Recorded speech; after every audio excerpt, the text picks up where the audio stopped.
setting is a bit different, and that's intentional.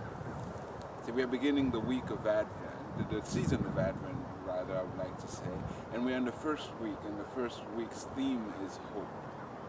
And the reason why I brought you outside is that I wanted to show you something.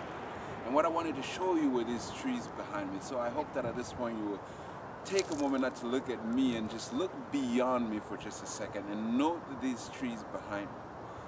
The majority of them are either dead or on the way, they're dying already.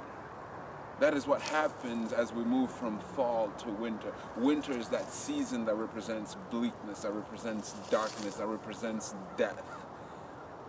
But that does not have to be our story. In fact, that is not our story, especially as Christians, as a people who are waiting for the Messiah, because we know that upon Christmas, Christ comes into the world, that God, the Creator, comes into the world in the flesh, in the person of Jesus Christ. And that is the hope that we can cling on to. That is what we can sit on, knowing that the death that we see behind us and all around us is not the end of us, but that surely there will be life again, because if you remember that spring will surely come and these trees will come back to life. See, in Isaiah chapter 9 verse 2, it says that on the people who were in the land of deep darkness, a great light has shone. That means that even when you are in a deep, dark place, even if you are stuck inside a tunnel, even if you are inside a closet and you are locked up all by yourself in this deep, dark place, know that the light will eventually and surely shine. And yes, it may not mean that your problems are immediately erased and that everything is fine now, but it means that there's a beginning and that hope is on the horizon.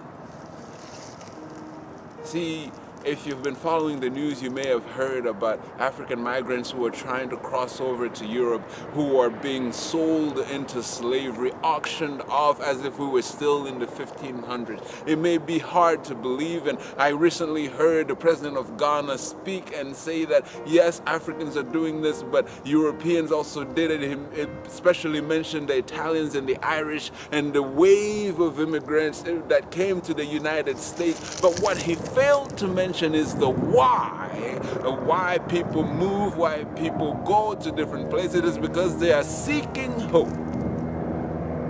They have found themselves in a place of hopelessness.